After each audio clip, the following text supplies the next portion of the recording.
Donald Trump को उनके करीबी मिनिस्टर्स ने यह कहा कि अगर ईरान पर अटैक अमेरिका नहीं करता, इसराइल ईरान पर अटैक नहीं करता, तो कुछ ही दिनों में ईरान अमेरिका पर अटैक कर देता। और उन्होंने ये स्टेटमेंट भी दिया कि कुछ ही टाइम में, कुछ ही घंटों में या कुछ ही दिनों में हम ईरान, इसराइल, अमेरिका जंग को वाइंड अप कर देंगे, बिल्कुल ये जंग खत्म हो जाएगी। जो हमारे मकासद हैं, यानी कि अमेरिका और इसराइल के जो मकासद हैं, जो टारगेट्स हैं, वो अचीव कर चुके हैं, इसलिए अब हम इस जंग को रोक देंगे।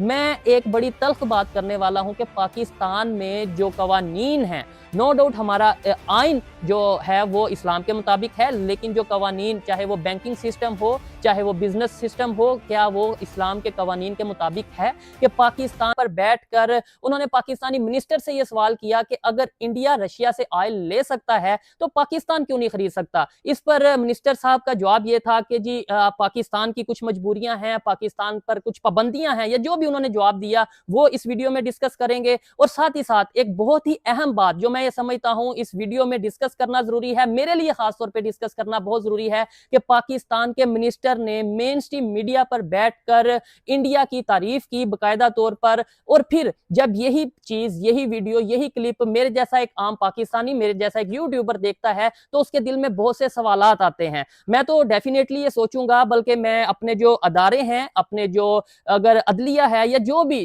अदारे, रेगुलेटरी अदारे हैं, उनसे ये सवाल करूंगा कि अगर एक मिनिस्टर पाकिस्तान में बैठकर, पाकिस्तान का ओहदेदार होकर इंडिया की तारीफ कर सकता है किसी भी फील्ड में, तो पाकिस्तान का आम शहरी पाकिस्तान की बेहतरी के लिए, पाकिस्तान की पब्लिक की अवेयरनेस के लिए क्यों नहीं इंडिया को डिस्कस कर सकता? या तो मैं पाकिस्तानी नहीं, या फिर मेरे पास वो सर्टिफिकेट मौजूद नहीं है जो कि उन मिनिस्टर साहब के पास मौजूद है, या तो मैं पाकिस्तान से उतनी मोहब्बत नहीं करता जितना वो मिनिस्टर साहब मोहब्बत करते हैं। और मैं ये रिक्वेस्ट करता हूं, अगर कोई ऐसा सर्टिफिकेट मौजूद है जो कि हासिल करने के बाद आप ओपनली किसी भी टॉपिक पर बात कर सकते हैं, आप इंडिया हो या चाइना हो या दुनिया का कोई भी कंट्री हो, उसको डिस्कस कर सकते हैं, तो काइंडली मेरे अदारे, बड़े मुअज़्ज़ज़ अदारे, मुझे बताएं। मैं भी वो सर्टिफिकेट खरीदना चाहता हूं, वो लेना चाहता हूं, और उसके बाद ताकि मुझे भी पता हो कि मैं किसी भी टॉपिक पर बात कर सकता हूं। इसके ऊपर इन डिटेल बात करेंगे। फिर उसके बाद अगर ईरान इसराइल जंग के हवाले से बात करें, तो मैं ये समझता हूं कि 9 से 10 दिन हो चुके हैं इस जंग को स्टार्ट हुए, लेकिन 9-10 दिन में सबसे जो अहम वक्त था ये गुज़िश्ता 48 घंटे, या कह लें कि लास्ट 24 आवर्स। क्या एप्स्टीन फाइल को दबाने के लिए डोनाल्ड ट्रंप ने इराक के साथ युद्ध छेड़ा, इजराइल को उकसाया ईरान पे हमले के लिए, जिसे एप्स्टीन फाइल का जो शोरगुल था उसको दबाया जा सके? जी हाँ, बहुत क्रिटिकल थे, और सबसे ज्यादा वर्स्ट और सबसे ज्यादा खतरनाक अटैक जो किए गए हैं इस जंग में, चाहे वो इसराइल की तरफ से हो, अमेरिका की तरफ से हो, वो इस 24 घंटे में किए गए। और ईरान की तरफ से भी जो सबसे ज्यादा खतरनाक और सबसे ज्यादा भरपूर जवाब दिया गया है वो इन्हीं 24 घंटों में दिया गया है। ईरान ने बाकायदा तौर पर 5 बैलिस्टिक मिसाइल इसराइल पर दाग दिए हैं, और बहुत ये इस टाइम जो जंग की सिचुएशन है बड़ी क्रिटिकल होती नजर आ रही है, जंग बढ़ती नजर आ रही है। बहुत से जर्नलिस्ट, बहुत से एनालिस्ट ये समझ रहे थे कि ईरान 9-10 दिन या एक हफ्ता से ज्यादा इस जंग को नहीं कंटिन्यू कर पाएगा। ईरान के पास उतने वसाइल नहीं है कि वो जंग खास तौर पर अमेरिका और इसराइल का सामना कर सके। लेकिन ईरान की तरफ से जो स्टेटमेंट्स आ रही हैं, ना सिर्फ स्टेटमेंट्स बल्कि प्रैक्टिकली जो वो रिएक्ट कर रहे हैं, वो बहुत ही हैरान करने वाला है और अमेरिका और इसराइल को परेशान करने वाला है। मैं ये समझता हूं, एक डोनाल्ड ट्रंप की एक ट्वीट, एक स्टेटमेंट सामने आई है जिस पर डोनाल्ड ट्रंप ये कहते नजर आ रहे हैं कि हमने ईरान पर अटैक नहीं करना था, हमने ईरान के साथ जंग नहीं करनी थी, मुझे मेरे करीबी मिनिस्टर्स ने ईरान अमेरिका पर या इसराइल पर हमला कर देता। नो डाउट ये बात अपने ही अंदर एक लतीफा है। क्या आपको लगता है, जो लोग भी देख रहे हैं कमेंट बॉक्स में जरूर बताइएगा, कि अगर अमेरिका अटैक ना करता तो क्या ईरान ने हमला करना था इसराइल पर या अमेरिका पर? ये एक क्वेश्चन मार्क है। और मैं ये समझता हूं कि ये डोनाल्ड ट्रंप कंफ्यूज नजर आ रहे हैं, डोनाल्ड ट्रंप परेशान नजर आ रहे हैं, और वो चाह रहे हैं कि किसी तरीके से इस जंग से अपने आप को निकाला जाए। लेकिन यहां पर सवाल ये पैदा होता है कि क्या अब अमेरिका के कहने से, क्या अब इसराइल के कहने से ये जंग रुकेगी, या फिर अब ईरान का एग्री होना भी बहुत जरूरी है? ईरान जिस तरीके से बैलिस्टिक मिसाइल्स के साथ अटैक कर रहा है इसराइल के ऊपर, वो मेरे ख्याल से इसराइल को बहुत ही महंगा पड़ रहा है, और इसराइल का भारी नुकसान हो रहा है इस चीज में। और फिर एक चीज आपको मजीद बताएंगे कि कुछ घंटे पहले, ऑलमोस्ट एक दिन पहले, जो इसराइल ने तेहरान पर अटैक किया, उनके ऑयल के जखायर पर अटैक किया, उसके बाद इस टाइम तेहरान की सूरत हाल कुछ ऐसी है कि आबो हवा बाकायदा तौर पर आलूदा हो चुकी है। ईरान के शहर तेहरान में बाकायदा तौर पर जो पानी है, पीने का पानी है, वो इस टाइम मुयसर नहीं है, क्योंकि उसमें पेट्रोल और उसमें दूसरे मादनियात मिक्स हो चुकी हैं। ईरान के लोगों के लिए, तेहरान के लोगों के लिए बहुत सी मुश्किलात का उन्हें सामना करना पड़ रहा है। पानी के मसाइल हैं, इसके अलावा सांस लेने में बहुत से मसाइल पैदा हो रहे हैं। लेकिन यहां पर हैरान करने वाली बात यह है, मैं ये समझता हूं दाद देने वाली बात यह है ईरानियों को, कि इतनी मुश्किलात के बावजूद भी वो यूनिटी का मुजाहरा कर रहे हैं। इतनी मुश्किलात के बावजूद भी वो दुनिया को यह पैगाम दे रहे हैं कि ईरान सरेंडर नहीं करेगा, और अगर ईरान सरेंडर करता है तो ये पूरी दुनिया को एक पैगाम होगा, बल्कि पूरी दुनिया के लिए ये एक मैसेज होगा कि अब दुनिया में कोई भी ऐसा कंट्री, खास तौर पे कोई इस्लामिक कंट्री बाकी नहीं बचा जो अमेरिका का या इसराइल का सामना कर सके। वैसे तो एक पॉइंट यहां पर मैं ये भी डिस्कस करना चाहूंगा कि नो डाउट इस टाइम ईरान के साथ कोई भी इस्लामिक कंट्री प्रैक्टिकली, फिजिकली नहीं खड़ा, लेकिन अगर कोई भी इस्लामिक कंट्री, मैं कहता हूं 57 के 57 इस्लामिक कंट्रीज भी यूनाइटेड हो जाएं, तो क्या वो इसराइल और अमेरिका का सामना कर सकते हैं? जज्बाती पॉइंट ऑफ व्यू से देखा जाए तो शायद बहुत से लोग ये कहें कि हाँ जी, अगर तुर्की इकट्ठा हो जाए, अगर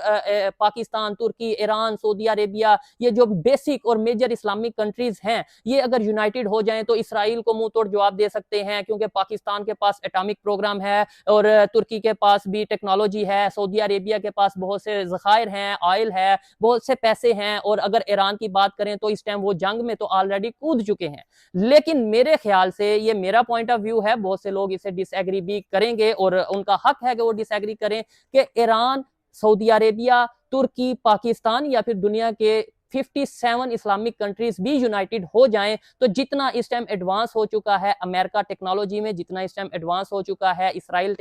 ये पूरा जग जाहिर हो चुका है कि डोनाल्ड ट्रंप एपस्टीन के उन कलाकारों में शामिल है जो एपस्टीन मूवीज में बढ़ चढ़ के हिस्सा लिए हैं, यानी सबसे अच्छा रोल अदा किया है। जॉफ्री एपस्टीन के साथ डोनाल्ड ट्रंप की बहुत सारे क्लिप्स, फोटोग्राफ्स, वीडियोज रिलीज हो चुके हैं। जी हाँ, डोनाल्ड ट्रंप ही नहीं, अमेरिका के बहुत बड़े उद्योगपति बिल गेट्स भी इसमें शामिल नजर आ रहे हैं। और सवाल यह भी है कि जब से ईरान के साथ युद्ध छिड़ा है, अमेरिका की तरफ से कोई भी ऑफिशियल एपस्टीन फाइल पे कोई जिक्र नहीं हो रहा है। सारे फाइल दबाए जा रहे हैं, सारी सबकी नजर उधर से हटाकर ईरान इजराइल युद्ध पे झोंक दिया गया है। क्या अमेरिका के सैनिकों को जबरदस्ती युद्ध की आग में डोनाल्ड ट्रंप झोंक रहा है? ऐसे तो ये सनकी आदमी है और दुनिया का सबसे बड़ा झूठा नेता, कब क्या बोल दे खुद इसे पता नहीं होता इनको। कभी डोनाल्ड ट्रंप बड़ी बड़ी डिंगे हाँका करते थे, I am able to stop war of any countries,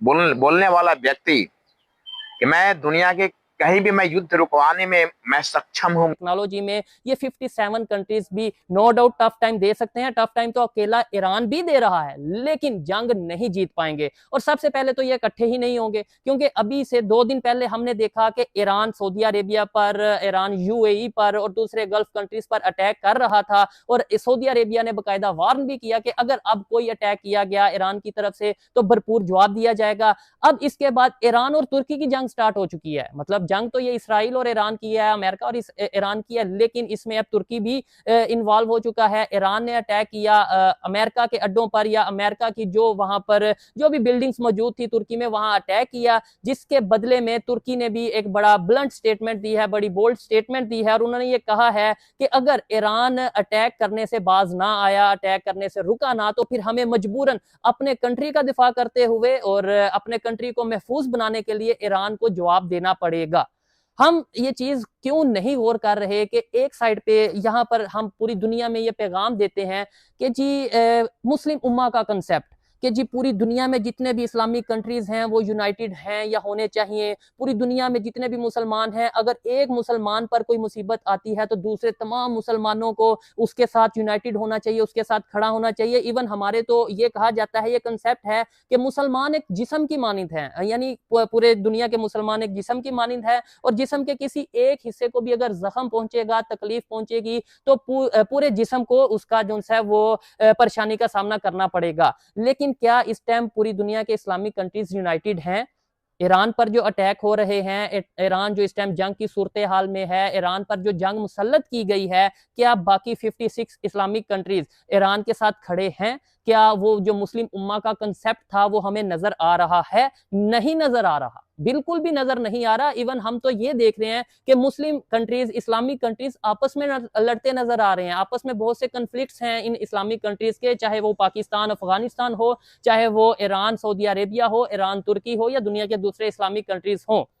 even हमने पास्ट में देखा ईरान इराक की जंग हो चुकी है, और भी बहुत से इस्लामिक कंट्रीज की आपस में जंग हो चुकी है। तो मैं हमेशा से यही कहता आया हूं कि दुनिया के कोई भी कंट्री जो मजहब की बुनियाद पर चलते हैं, या फिर उनकी नो डाउट आप अपने कंसेप्ट को मजहब की बुनियाद पर रख सकते हैं, आप अपने जो कवानीन है किसी भी कंट्री के, वो अपने इस्लाम या जो भी जिसका मजहब है उसकी बुनियाद पर उस कंसेप्ट को लेकर चल सकता है, कवानीन उस बुनियाद पर बना सकता है। लेकिन आप अगर ये कहें कि आज के दौर में आप मजहब के पॉइंट ऑफ व्यू से दुनिया के साथ चल सकें, लाइक अगर कोई मुस्लिम कंट्री है वो कहे कि मैंने अपने इस्लामिक कवानीन को ही फॉलो करना है और पूरी दुनिया के साथ चलना है, तो शायद वो पॉसिबल नहीं। मैं ऐसा नहीं कह रहा कि ऐसा नहीं होना चाहिए, मैं ऐसा नहीं कह रहा कि ऐसा हो ही नहीं सकता, लेकिन मेरे पॉइंट ऑफ व्यू से, मेरे नजरिए के मुताबिक वो पॉसिबल नहीं है। क्योंकि अगर आपने दुनिया के मुख्तलिफ कंट्रीज के साथ ट्रेड करनी है तो वो इस्लामिक पॉइंट ऑफ व्यू से नहीं होती। जैसे आपने देखा IMF अदारा है, पाकिस्तान इस्लामिक कंट्री है और वो IMF से लोन लेता है, IMF से कर्जा लेता है, या दुनिया के मुख्तलिफ कंट्रीज से कर्जे लेते हैं, चाहे वो सऊदी अरेबिया इस्लामिक कंट्री हो,